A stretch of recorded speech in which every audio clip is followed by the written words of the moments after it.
DOOARSE বলো বা D with you, Dooars বরাবরই আমাদের প্রিয় জায়গাগুলোর মধ্যে অন্যতম।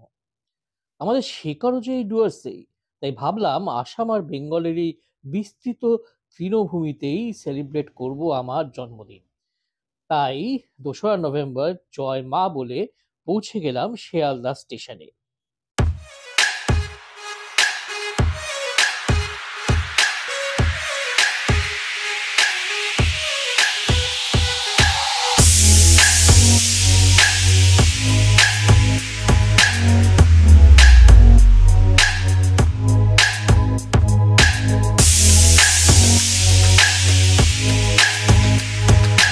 এভরিওয়ান, জানি না আমার আওয়াজ শুনতে পাচ্ছ কিনা। আমি আছি এখন শিয়ালদা স্টেশনে আর একটা নতুন ট্রাভেল ব্লগ তোমাদের উপহার দিতে চলেছি। থাম্বনেল থেকে বুঝেই গেছো এটা হচ্ছে আমাদের ডুয়ার্স সফর। We are reviving our travel blog. আর তোমাদের সবাইকে পাশে সাবস্ক্রাইব করে দিতে কিন্তু ভুলো না, ঠিক আছে? আমি ট্রেনে উঠছি করেছি। এই হলো আমাদের ট্রেন A1 কোচ। আর কোচে আমাদের দুটোই আপার বার্থ আছে। এটা হচ্ছে ট্রেনটা হচ্ছে কাঞ্চনকন্যা।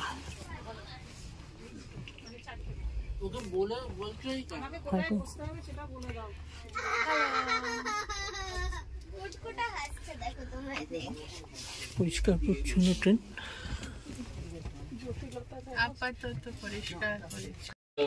আমরা এখন প্রথম স্টপেজে এসেছি। স্টপেজটা হচ্ছে কামারকুন্ডু। মাঝখানের মধ্যে একটা স্টপেজ ছিল, কিন্তু লেট হয়ে যাচ্ছে বলে হয়তো ডাইরেক্ট কামারকুন্ডুতে এসেই থামবে। খুবই ইমপ্রেসড আমি এখন অবধি ট্রেনের সার্ভিস বলুন সব কিছুই। আমি 5 বছর পর এই রুটে ট্রাভেল করছি, অনেক চেঞ্জ হয়ে গেছে। And I am saying this in a positive way, মানে এটা চেঞ্জ না পজিটিভ ওয়ে আর কি। রেল সেবার ব্যাপার রয়েছে, কোনো কমপ্লেন হলে বলেছে যে নির্দ্বিধায় কল করতে, ঠিক আছে? এখানে আস্তে আস্তে এখন সবাই ঘুমোচ্ছে। আমরা বর্ধমানে আমাদের খাবার আসবে জোম্যাটো থেকে, আর তারপরে তোমাদের সঙ্গে কথা বলবো, ঠিক আছে? চলো।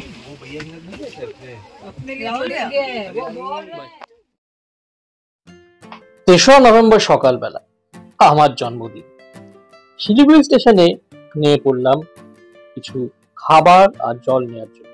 এটা কিন্তু এনজিপি নয়, এটা কিন্তু শিলিগুড়ির জাংশন স্টেশন।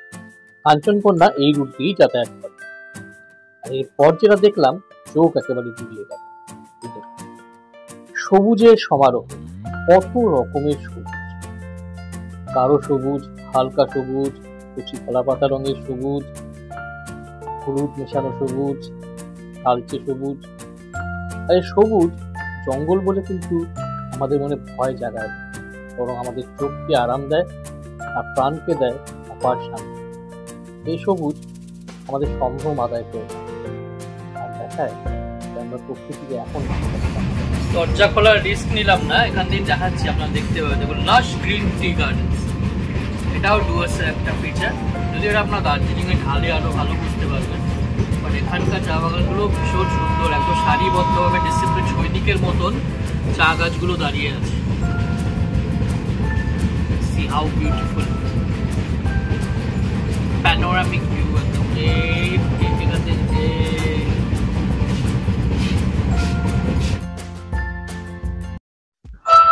টোটোতে করে আমরা চলেছি খয়ের বাড়ি সাউথ রেঞ্জে। এটি মূলত একটি circus animal tiger rescue centre. আপনাকে এক জায়গায় গাড়ি করে নামতে হবে, তারপর টিকিট কাটতে হবে, তারপর এই কাঠের পুল পার করে চলে যেতে হবে খয়ের বাড়ি সাউথ রেঞ্জে।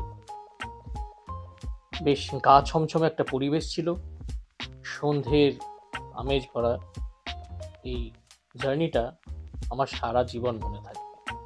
বেশ একটা থ্রিল অনুভব করছিলাম, এবং ড্রাইভারের বর্ণনা, সেখানে প্রায় জঙ্গলি হাতির আগমন ঘটে, মনের মধ্যে একটা ভয় মেশানো রোমাঞ্চ জাগাচ্ছিল। It was really a memorable but short journey.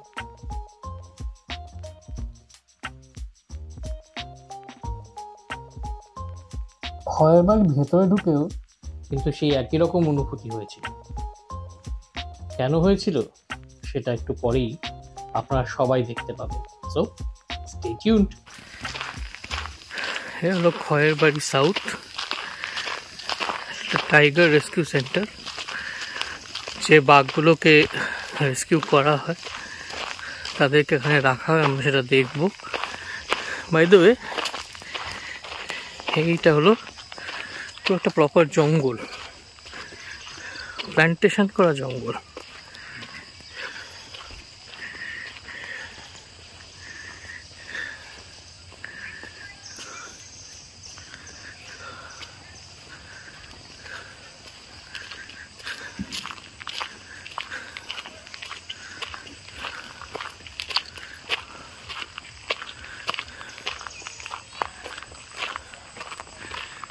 এই আমরা হাঁটছি, সামনে একটা কাঠের ব্রিজ আছে, এর মাঝখানে কিন্তু আমরা ছাড়া আর কেউ নেই। এখানে দেখুন শুধু জঙ্গল রয়েছে, আর এই রাস্তায় ক্যামেরা ধরে আমি আর মৌমিতা রয়েছে।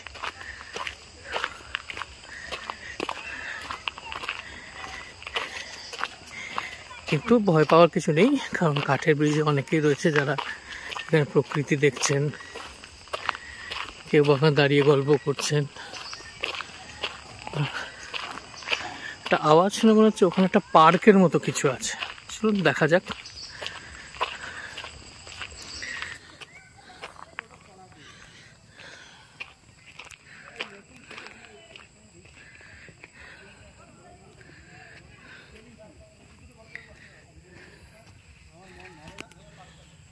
ব্রিজ এটা পার করে যেতে হবে আমাদের। এখানে একটা খাঁচা আছে, এই খাঁচায় কিছু নেই। কিসের গন্ধ? বুনো ফুলের গন্ধ। বিক্ষিপ্ত কয়েকজন লোক আছে এবং আমরাও আছি।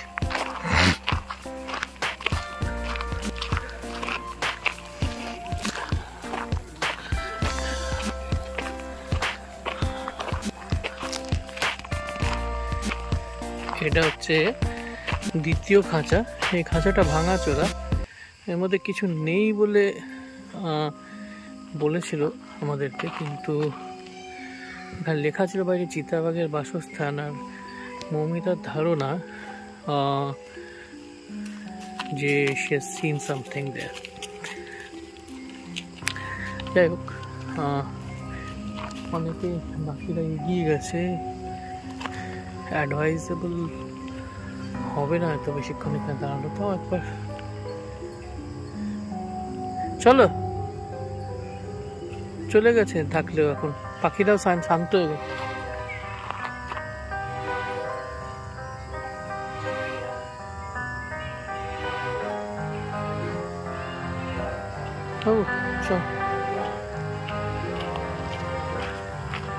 ছিল, হ্যাঁ রয়্যাল বেঙ্গল তো নয়, চিতা তো। হ্যাঁ চিতা, ওখানে লেখা ছিল চিতাবাঘের বাসস্থান। রয়্যাল বেঙ্গল এখানে দেখতে পাচ্ছেন, এখানে রয়্যাল বেঙ্গল আছে বলছে। রাজা বলে একটি রয়্যাল বেঙ্গল টাইগারকে এখানে রাখা হয়েছে। জায়গাটা খুব সুন্দর, কিন্তু মেইনটেনেন্স নেই। কেন নেই সেটা তো কনসার্ন অথরিটিসরাই বলতে পারবে। জায়গাটাতে এমন অযত্নের ছাপ কেন, সেটা আমরা অবশ্য কিছুক্ষণ পরেই জানতে পেরেছিলাম। আর এটা বলতে পারি যে কারণটা কিন্তু খুবই সাংঘাতিক। দেখতে থাকুন, জানতেই পারবেন। সাসপেন্স বরকরার রহে।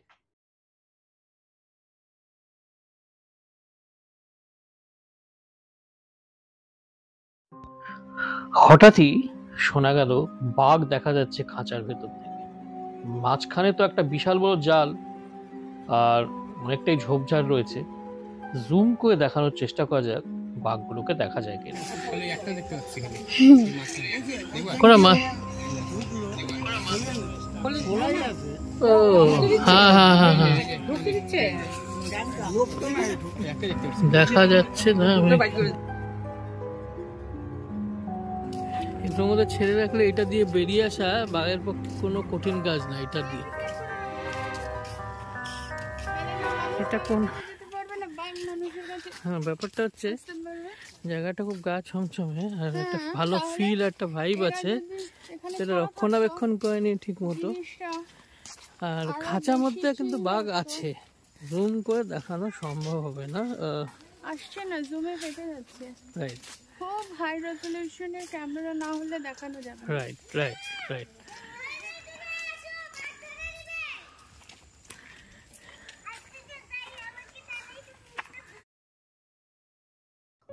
বাঘ তো দেখা গেল না, এই মনোরম সূর্যাস্তটা আপনাদের দেখাই। এরকম সূর্যাস্ত তো শহরে দেখা যায় না, জঙ্গলের ফাঁকে গাছপালার ফাঁকে সূর্যি মামা ডুব দিচ্ছেন। আর এই খাঁচাটা কিন্তু একটা আলাদাই এফেক্ট সৃষ্টি করছে এই ডুবন্ত সূর্যের উপরে। Marvellous is the word. আপনারা যে এই খাঁচাটা দেখছেন, এই দেখুন এই খাঁচাটা, এই যে এতে লেপার্ড ছিল। এখানে 90টা হাতি অ্যাকর্ডিং টু আ ভিলেজার হামলা করে। তো তারপর থেকে এখানে কোনো জানোয়ার রাখা হচ্ছে না। যেখানটা দেখালাম একটু আগে সেখানে রাখা হচ্ছে, সেটা অনেক দূরে, ভেতরে কিছুই দেখা যায় না। তবে আমরা জুম করে করে কিন্তু 4-5টা দেখতে পেয়েছি। আর তথ্য মতে এখানে 21টা টাইগার এবং লেপার্ডকে রেস্কিউ করে রাখা হচ্ছে। ওই লাকের ব্যাপার আর কি। তবে 90টা হাতি হামলা হওয়ার ফলে জায়গাটা খুব ভগ্নদশা হয়ে গেছে। ঠিক হয়ে যাবে হয়তো, কিন্তু ভগ্নদশা হওয়ার জন্য হয়েছে কি, এটার মধ্যে একটা ন্যাচারাল ইরি ফিলিং আছে এই জঙ্গলটার মধ্যে। এটা কিন্তু প্রপার ডেন্স ফরেস্ট না, যার পাশ দিয়ে আমরা হাঁটছি, একদম ডেন্স ফরেস্ট। এটা 1 কিলোমিটার একটা ডেন্স ফরেস্টের রেঞ্জ। এই পাশে গ্রাম, ও পাশে গ্রাম। এই দেখুন এখানে পুরোটা ভেঙে গেছিল, দেখাচ্ছি আপনাদের। এই দেখুন, দেখতে পাচ্ছেন তো কিরকম ডেন্স ফরেস্ট। আরেকটা জিনিস দেখালে হয়তো আপনারা আমাদের দুঃসাহসী মনে করবেন।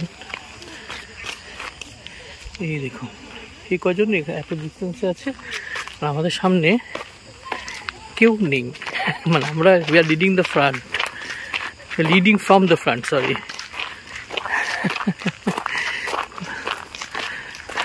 যাই হোক, ঘুরতে এলে অনেক সময় সাহস বেড়ে যায়। তবে এর ভেতর দিয়ে লোকে চমকে উঠলাম, কারণ একটা বেজি ক্রস করে গেল।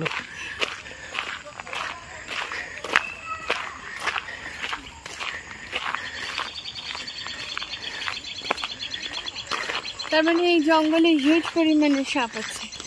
হ্যাঁ, যাই হোক, স্নেক ইনফেস্টেড ফরেস্ট হতে পারে। অবভিয়াসলি আমরা আস্তে আস্তে বেরিয়ে যাচ্ছি। গুড মর্নিং, আমরা যাচ্ছি elephant সাফারিতে। and this is the sunrise from our balcony. সূর্যটা এখনো উপরে ওঠেনি, তাও দেখায় কি সুন্দর লাগছে। Just look at this. একটু পেছনে আসছি,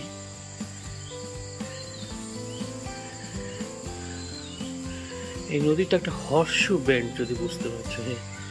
আসছে ঠিক এভাবে গেছে, আর ওদিকে বেঁকে গেছে। আর এটা হচ্ছে আমাদের লনটা, কি সুন্দর লাগছে বোতলটা।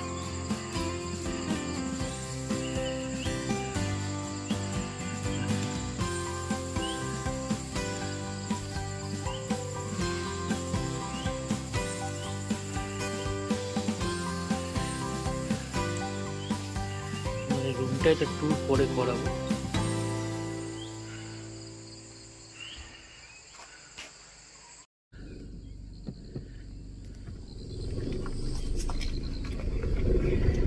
এসব ময়ূর ময়ূর সব কটাই ময়ূর।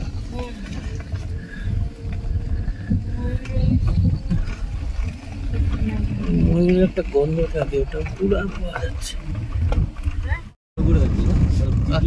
বাদিকে বেশি আছে, কারণটা হলো যে ডান দিকে তারটা দেখা যাচ্ছে না স্যার, এটা কিন্তু আপনি ইলেকট্রিক গাছ, বুঝলেন?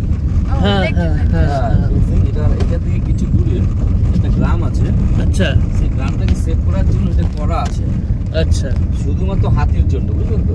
আচ্ছা, তবুও হাতি কি করে মাঝে মধ্যে না টাচ করে না দেখে নেয় শর্ট আছে কিনা।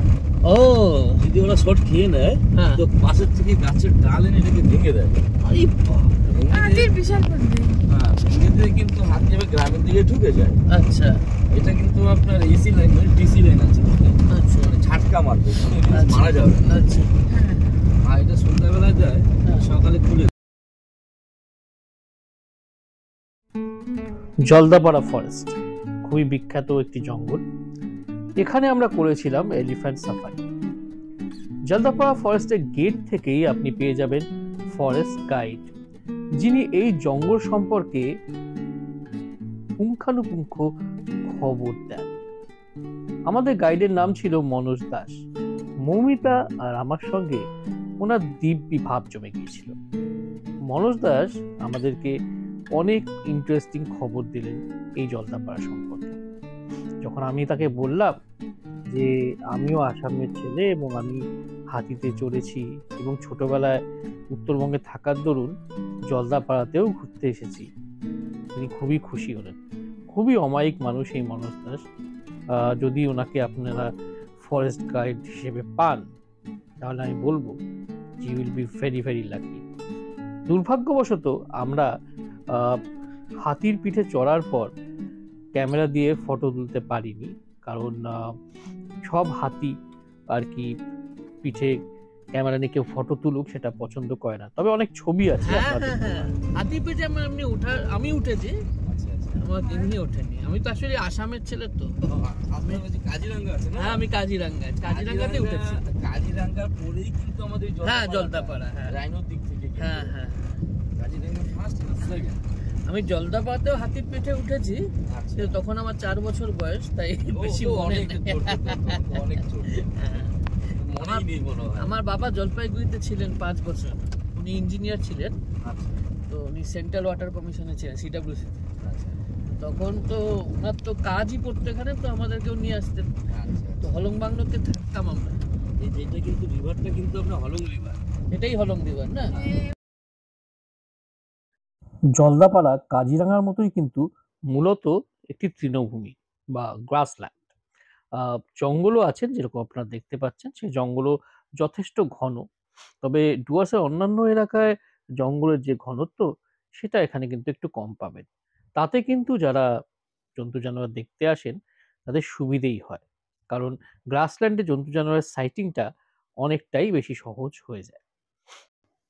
এরই মধ্যে মনোজদা আমাদের আরো বেশ কিছু চিত্তাকর্ষক দেখাচ্ছে। আচ্ছা, আমাদের যে এই জঙ্গলটা যে আছে না, যে আমরা রোডটা যে ইউজ করছি, এই রোডটা কিন্তু আপনার জিএস রোড। আচ্ছা, রোড মানে যদি এটাকে ব্যাখ্যা করা যায়, এটা গেম সেঞ্চুরি। ওকে, মানে গেম সেঞ্চুরিটা হলো কি 1941 সালে আপনার এই গেম সেঞ্চুরিটা ছিল। গেম মানে শিকার করা। হ্যাঁ, শিকার করা। হ্যাঁ হ্যাঁ হ্যাঁ। তখন কিন্তু এখানে মানে ব্রিটিশরা, রাজা মহারাজারা কিন্তু শিকার করতো। আচ্ছা, তারপরে এটা 1951 সালে কিন্তু এটা আমাদের কুচবিহার ডিভিশন অন্তর্ভুক্ত হয়। কুচবিহার ডিভিশনে? আচ্ছা, তখন কিন্তু এর এরিয়াটা অনেক ছোট ছিল। ও, 99.something ছিল।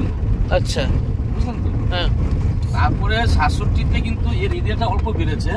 আচ্ছা, তখন হয়েছে আপনার 115.53 স্কয়ার কিলোমিটার। আচ্ছা আচ্ছা, ঠিক আছে। আচ্ছা, আমাদের এই যে জঙ্গলটা যে আছে এখন এরিয়াটা বললাম 286 কিলোমিটার। আর এখানে কিন্তু প্রচুর সাপও আছে। সাপ? হ্যাঁ হ্যাঁ, কিংকবরা আছে, পাইথন আছে, শঙ্কুনি আছে, ওরে বাবা, উইসাপ আছে। এগুলো সাপ দেখা যায় কিন্তু। আচ্ছা, শঙ্কুনি সাপ আছে? হ্যাঁ, অনেক সময় বর্ষাকালে কি হয়, গ্রামে তো চলে যায় পাইথন। ও, ওরে বাবা, পাইথন গ্রামে গিয়ে মুরগি ধরছে, হাঁস ধরছে। যেমনটা বলেছিলাম, হাতির পিঠে সাফারির বেশ কিছু ছবি আপনাদের সঙ্গে শেয়ার করছি। ছোট্ট একটা বেবি এলিফ্যান্ট দেখতে পেয়েছিলাম, কুনকি হাতি অবশ্য। এখানেই ছিল হলং বাংলো, যেটা এখন ভস্মীভূত। এই সিঁড়িতে দাঁড়িয়ে রয়েছি আমি হাতিতে চড়ার ঠিক আগে। এই আমাদের সাইটিং ছিল জলদাপাড়ায়। আমরা একটা বড় সড়ো গন্ডার দেখতে পেয়েছিলাম। বার্কিং ডিয়ারও দেখতে পেয়েছিলাম গোটা দুয়েক। সোনালী হরিণও টুরটা করিয়ে দিচ্ছি। আমাদের সুইস কটেজের ফার্স্ট ফ্লোরটা হচ্ছে আমাদের রুম, তো বাকিগুলো হচ্ছে অল সিঙ্গেল স্টোরিড। যেমন এটা সিঙ্গেল স্টোরিড, আর এটা হচ্ছে 2 স্টোরিড। তো তার মধ্যে একটা আমাদের দিয়েছে ফার্স্ট ফ্লোরটা। যদি আমরা দুজনের বেশি হতাম তাহলে, এবার দরজাটা খুলছে, এই দরজা খুললো। এখানে একটা লাইট রয়েছে, লাইটটা এখন তো দরকার নেই, দিচ্ছি। রুমটা একটু ডিজারেতে আছে বিকজ আমরা সকালে গোছানোর সময় পাইনি। প্রথমে রুমটা দেখা, এটা হচ্ছে পুরোটা রুম। আমি ঢুকলাম, এই হলো রুম, ছড়িয়ে ছিটিয়ে আছে। এটা হলো বেড, আর পেছনে এরকম ডিজাইন করা আছে। আর এই সবচেয়ে সুন্দর জিনিস হচ্ছে এই জিনিসটা, এইভাবে সুইচ কচেটের ঢাল। আরেকটা জিনিস দেখাবো। হ্যাঁ দেখাচ্ছি। হ্যাঁ, এখান দিয়ে সানরাইজটা দেখিয়েছিলাম। এই হলো আমাদের ব্যালকনি, বিশাল বড় ব্যালকনি, আর ব্যালকনি থেকে অ্যামেজিং ভিউ।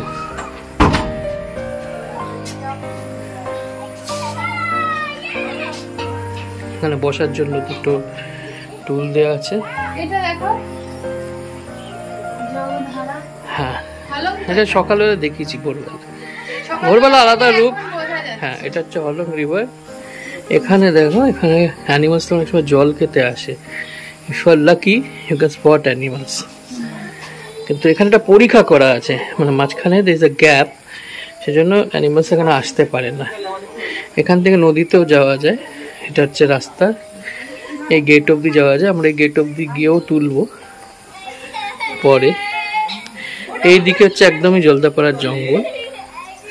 এটা একটা হর্সশু বেন্ড, মানে এখান দিয়ে এভাবে আসছে, নদীতে এভাবে চলে যাচ্ছে, and it's creating a landform here, meanders বলতে পারো ভূগোলের ভাষায়। ওই দূরে আবছা ভুটানের পাহাড় দেখা যাচ্ছে, আর সামনে জঙ্গল। এটা হচ্ছে আমাদের রেস্টুরেন্ট। রিসোর্টের ট্যুরটা আমি বাইরে করে দেবো পরে, কালকে ছাড়ার সময়। এই রেস্টুরেন্টে আমরা খাওয়া দাওয়া করছি। খুব সুন্দর রেস্টুরেন্ট, পুরো কাঁচ দিয়ে ঘেরা, আর কমফোর্টেবল টেবিল চেয়ার্স রয়েছে। জঙ্গলের মধ্যে রিসোর্টের থেকে বেশি আর কি এক্সপেক্ট করবে। মশার ধূপ দেওয়া আছে, এসি রয়েছে, ফাংশনাল ভালো এসি। এখানে বেডেই অনেকগুলো সুইচ রয়েছে, ঠিক আছে। খুব বৃষ্টি পড়েছিল বলে মাঝে মাঝে একটু। এটা হচ্ছে ওয়াশরুম, ওয়াশরুমটা আমাদের দেখিয়ে দিই। খুব সুন্দর ওয়াশরুম, খুবই সুন্দর। এটা হচ্ছে পুরো ওয়াশরুমটা, খুব পরিষ্কার পরিচ্ছন্ন ওয়াশরুম। শ্যাম্পু ট্যাম্পু সব দিয়েছে, লোশন আছে, কম্ব আছে, সাবান রয়েছে, একটা গিজার আছে। আর এখানে ফিটিংসগুলো খুব ভালো জিনিস দিয়েছে, যেমন হ্যাভেলস, ভালমোরা এসব, ঠিক আছে। এটা ওডোনিলও দেওয়া আছে। So all in all, a very good room with good amenities. আর একটা বড় আলমারি আছে, এই যে। না না, ভেতরটা দেখাচ্ছি না, সব ডাই করা আছে জামা কাপড়। অ্যাজ এ সেড, আমাদের ট্রেনটা লেট হয়ে গেছিল বলে এসে সেটেল করার। চলুন, দিনের দ্বিতীয় ভাগে বক্সা ও জয়ন্তী উদ্দেশ্যে যাত্রা করতে করতে মাদারিহাট, বীরপাড়া এসব জায়গার জীবনযাত্রা সম্পর্কে আপনাদের একটু আইডিয়া দিই। এখানে দেখতেই পাচ্ছেন বেশিরভাগই এখনো টিনের ছাদ দেওয়া বাড়ি বা দোকান, বেশ কিছু পাকা বাড়িও অবশ্য হয়ে গেছে এবং বেশিরভাগ ভবিষ্যতে পাকা বাড়ি এখানে জায়গা করে নেবে। কমিউট করার জন্য আপনারা এখানে টোটো নিতে পারেন। এছাড়া এখানে আপনার সাইবার ক্যাফে রয়েছে, মেডিসিনের দোকান রয়েছে, গ্রসারি রয়েছে, স্টেশনারি রয়েছে। গ্রসারি স্টেশনারিটা যদি আপনারা এমন কোনো লজে থাকেন যেখানে সেই অ্যামেনিটিস গুলো আপনারা পাচ্ছেন না, আপনারা কিন্তু এখান থেকে অনায়াসে এগুলো কিনতে পারেন। আমরাও সেদিন মেডিসিন কিনেছিলাম এখানকারই একটি দোকান থেকে। ঘন জঙ্গল, বক্সা জয়ন্তীর দিকটা আমার এক্সপ্লোর করেছিলাম 2019 সালে। সেখানে আমাদের সঙ্গে আমাদের খুব ভালো বন্ধু দম্পতি ছিল, এছাড়া আরেকজন খুব ভালো বান্ধবী এবং তার আত্মীয় ছিল। আমার মতে এই বাক্সা জয়ন্তী ডুয়ার্সের সবচেয়ে ঘন জঙ্গল আমার মনে হয় দেখে। অদ্ভুত ভয়ঙ্কর সুন্দর একটা পরিবেশ রয়েছে এই জঙ্গলে, কিন্তু যত যাব ততই আপনারা কিন্তু দেখতে পাবেন। আর এই রাস্তা খুব স্মুথ বেশিরভাগ জায়গায়, যদিও হাসিমা থেকে হ্যামিল্টনের রাস্তাটাকে কোনোভাবেই স্মুথ বলা যাবে না। অন্তত আমরা যখন গিয়েছিলাম তখন তো স্মুথ ছিলই না। দেখতে পাচ্ছেন রাস্তায় অনেক টোটো ঘোরাফেরা করছে এবং এই টোটোগুলো নিয়েও কিন্তু অনেক লোকাল টুরিস্টরা এদিক ওদিক যাতায়াত করে। তবে আমি বলবো যে এলিফ্যান্ট করিডোর যেসব জায়গায় আছে সেসব জায়গায় টোটো নিয়ে যাতায়াত না করাই বাঞ্ছনীয়। এটা একটা রিস্ক হয়ে যেতে পারে, কেননা টোটো স্পিড ইজ কোয়াইট স্লো। আমাদের এবারে ডুয়ার্সের ট্যুরে একটা পরম প্রাপ্তি হয়ে থাকবে এই রাজা ভাত খাওয়ার নেচার ইন্টারপ্রিটেশন সেন্টার। খুব সুন্দরভাবে বক্সার জঙ্গলকে এখানে একটা রিক্রিয়েট করার চেষ্টা করা হয়েছে। এছাড়া বেশ কিছু ট্যাক্সিডার্মি করা জন্তু জানোয়ার এখানে রয়েছে, বা যে জন্তু জানোয়ারগুলো বা পাখিগুলো আপনারা বক্সার ফরেস্টে পান। They have done a very commendable job. এবং এখানে এই ফরেস্ট গাছগুলোও রয়েছে, গাছগুলোও কিন্তু কিছুটা ন্যাচারাল কিছুটা রেপ্লিকা। আর এখানে যদি আপনাদের কোনো মিডল স্কুলে পড়া ছেলে মেয়ে থাকে তাদেরকে আপনারা নিয়ে আসতে পারেন, দে উইল এনজয় ইট। কারণ এখানে এই ভালুক বা কি কি ধরনের অন্যান্য জন্তু জানোয়ার পাওয়া যায় সেটার আপনারা একটা আইডিয়া করতে পারবেন, বা আপনার ছেলেমেয়েরাও একটা আইডিয়া করতে পারবে। এছাড়া এই কয়েকটা রিয়েল লাইফ দেখুন বডি প্রিজার্ভ করে রাখা আছে। ফেরেট প্যাজার, পালাস গাল, এটা এক ধরনের গাল, মানে এক ধরনের যেমন সি গাল সেরকম একটা পাখি। এছাড়া অ্যান্টিটারের রয়েছে, এখানে দুজন ঝগড়া করছে সেরকম ভাবে একটা সুন্দর ট্যাক্সিডার্মি করে রাখা আছে। সত্যিকার, হ্যাঁ ঠিকই বলেছিলে তুমি। দেখেছো বাঘছালগুলো?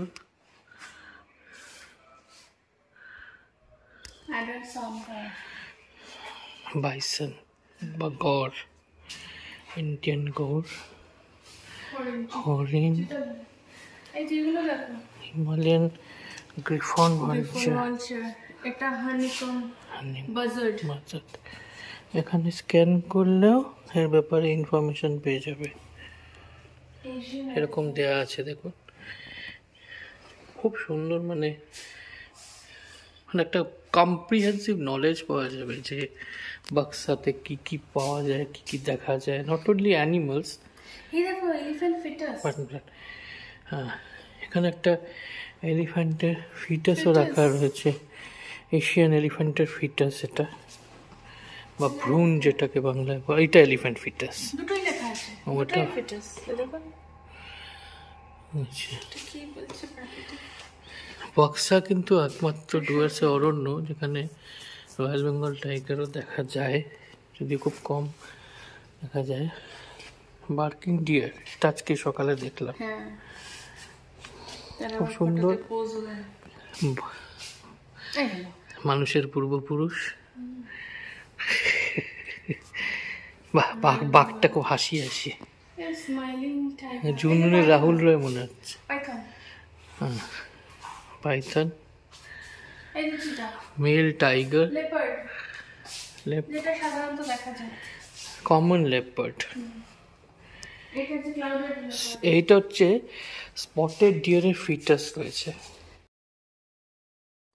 এছাড়া আমরা বড় বড় চোখ করে সেদিন দেখেছিলাম টাইগার্সদের পাগ মার্কস এবং টাইগার সম্পর্কে নানা রকম ইনফরমেশন গোগ্রাসে গিয়েছিলামই বলা যায়, কারণ আমাদের এখানে এসব জিনিসে আগ্রহ রয়েছে।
এদের সবার সঙ্গেই আমি ছোটবেলায় ইন্টারাক্ট করেছি, মিশেছি। এগুলো হচ্ছে টিপিক্যাল যে আউটফিটস বা ওদের এগুলো দেখানো হয়েছে। কত রকমের বাটারফ্লাইস পাওয়া যায়।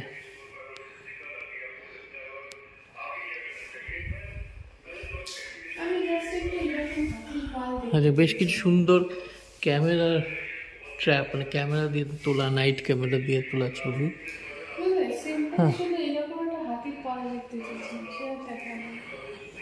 জঙ্গলি হাতির পাল।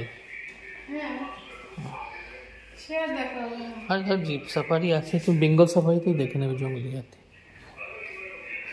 ওখানে তুমি সব দেখতে পাবে। হ্যাঁ, মমিতা দেখুন মিক্সচারটা খাচ্ছে।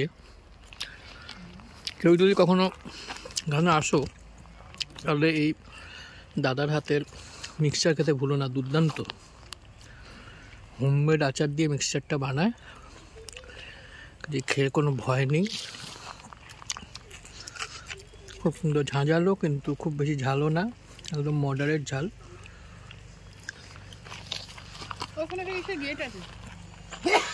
আর এই মিউজিয়ামটা তো দেখালাম, এখানে একটা অর্কিড হাউস আছে। এই যে সবচেয়ে ভালো লাগলো এই সাইকেলের রিম দিয়ে বেড়াটা, খুব সুন্দর। আর ডুয়ার্সে সব জায়গা বলতে এটাও ভীষণ সুন্দর।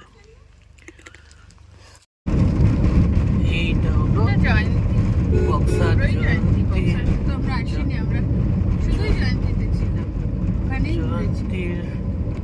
জয়ন্তী বক্সা। বক্সাটার নাম কেন আসছে, জয়ন্তীর নামটা কেন আসছে বলেন? এটা তো বক্সা তো দুর্গটার নামে বোধহয়। বক্সা হলো পুরো জঙ্গলটার নাম হলো বক্সা। আচ্ছা, ওর ভিতরে জায়গাগুলো না আছে, গ্রামটার নাম হলো জয়ন্তী। আরেকটাও গ্রাম আছে না, কি জানো? একটাই গ্রাম, আরেকটা গ্রাম আছে হলো ওটা সন্তলাবাড়ি। হ্যাঁ হ্যাঁ হ্যাঁ, সন্তলাবাড়ি। এবার ডুয়ার্স ট্রিপে কিন্তু আমরা খুব ভালো ভালো কয়েকজন ড্রাইভারকে পেয়েছিলাম। এই ড্রাইভার দাদাও আমাদেরকে নিজের থেকেই অনেক ইনফরমেশন দিয়েছেন এবং মাঝে মধ্যে আমাদেরকে আবার জিজ্ঞেসও করেছেন। যেমন একটু আগেই দেখলেন, জিজ্ঞেস করেন বলুন তো বক্সা জয়ন্তীর মধ্যে পার্থক্য কি, বা মানে কোথা থেকে এসছে নামগুলো।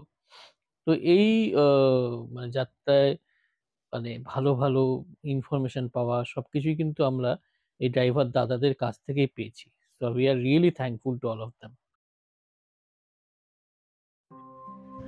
যেটা আপনাদের প্রমিস করেছিলাম, দেখুন এই বক্সার জঙ্গল এমন ঘন, কিছু কিছু জায়গায় রোদকেও কেমন আটকে দিচ্ছে। এই সৌন্দর্য এক কথায় অসাধারণ।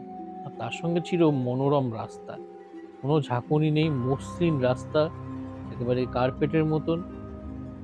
আমরা আমরা এগিয়ে চলেছি জয়ন্তীর দিকে।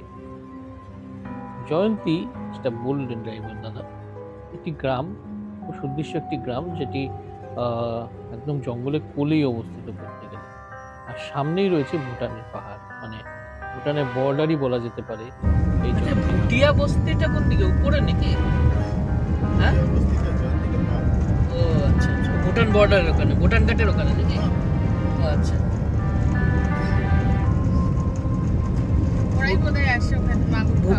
ভুটান। এখন জয়ন্তীতে রয়েছি, সুন্দরী জয়ন্তী। দেখাচ্ছি কেমন কেমন কি ভিউ হয়, সবগুলো দেখাবো, ঠিক আছে? এই আমাদের এখানে গাড়ি রয়েছে, ইয়ে রয়েছে, আর এখানেই খাওয়া দাওয়াটা করবো। এখানে খাবো? হ্যাঁ, নিচেই বোধহয়। আর যা দৃশ্য আছে দেখাচ্ছি, অপরূপ দৃশ্য, খুবই সুন্দর। ছোট্ট একটা নদী তিত্তির করে বইছে, দেখাচ্ছি। এই যে বর্ষাকালে এখানে এই অবধি জল চলে আসে। কেউ দেখলে হয়তো বিশ্বাস করবে না, কিন্তু এটাই সত্যি। ওখান থেকে পুরো ভুটানের পাহাড়, আর ভুটানের পাহাড়ের আমি বহুদিন ছিলাম বলে না, এটা একটা আলাদা ম্যাজেস্টি রয়েছে। এরকম উঁচু পাহাড়, সঙ্গে এরকম নদী, আর এরকম ফরেস্ট, এই কম্বিনেশন খুব কম জায়গায় রয়েছে আমার মতে ইন্ডিয়াতে। ডুয়ার্স তার মধ্যে একটা, নামডাফাতে রয়েছে অরুণাচল প্রদেশে, কিছুটা কাজিরাঙ্গায় রয়েছে, কিন্তু কাজিরাঙ্গায় এই পাহাড় নেই। কি সুন্দর দেখো জায়গাটা, হাওয়াটা ভীষণ সুন্দর। এটা আমাদের গাড়ি,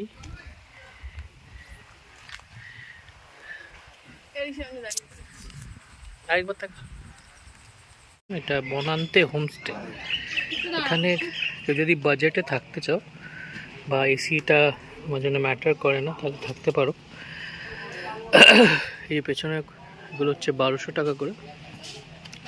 দে আর বেসিক্যালি ডাবল বেডেড রুমস। ও পিছনে একটা দেখা যাচ্ছে কাঁচের ফাঁকে, ওখানে কয়েকটা 4 বেডেড রুমস আছে। আর এই চৌকো নানান রকম আকারের খাবার জায়গা আছে, বেশ খুবই ভালো খাবার, ভীষণ টেস্টি, ঘরোয়া। আর সবচেয়ে বড় জিনিস হচ্ছে মানে ব্যবহার খুব ভালো। সবাই এসে বারবার জিজ্ঞেস করছে আপনি খাবেন কি না, আর কিছু লাগবে কি না। শুধু এখানে একটা খুব ভয়ঙ্কর একটা কালো বেড়াল আছে, সেটা থেকে একটু সাবধান, ম্যাও ম্যাও করতে থাকে ফিশ থালি যারা নেবে। মানে আমি বেড়াল দেখে ভয়ও পাই না, ভালোও লাগে তা নয়, ভয়ও পাই না, কিন্তু এই বেড়ালটাকে দেখে খুব ভয় লাগছিল। সেই রামসেদের হরর ফিল্ম বা বিদেশি ভূতের ছবির মনে হচ্ছিল কোনো কালো বেড়াল, ইভিল, সাইন অফ ইভিল চলে এসছে।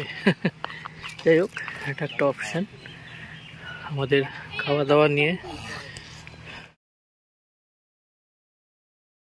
মমিতার পায়ে ব্যথার জন্য এবং আমার শ্বাসের সমস্যার জন্য সেদিন আমরা ছোট মহাকাল বা বক্সা ফোর্ট দেখতে যেতে পাইনি, যেটা কিন্তু বক্সা জয়ন্তী অঞ্চলের এক অন্যতম আকর্ষণ।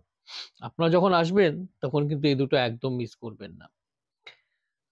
তবে সুদে আসলে মিটিয়ে দিয়েছিল এখানকার অত্যন্ত ভালো খাওয়া, এই গভীর জঙ্গল, অবশ্যই রাজা ভাত খাওয়ার নেচার ইন্টারপ্রিটেশন সেন্টার, আর সেই মশালা মিক্সচারটাই বা ভুলি কি করে। জঙ্গলে দাঁড়িয়ে ওই মিক্সচার খাওয়া, দারুণ ব্যাপার।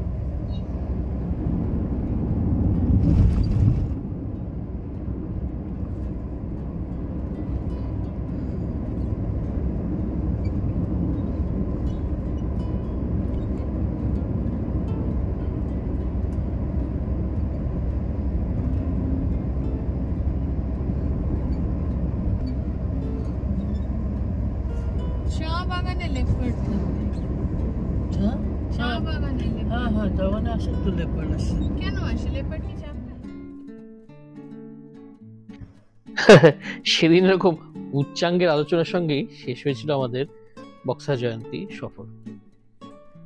শেয়ার করলাম এই ছবিগুলো দেখে আপনাদের যদি ইচ্ছে করে যে একবার রাজা ভাত খাওয়া বক্সার জয়ন্তী ভিজিট করবেন তাহলে অবশ্যই করতে পারেন।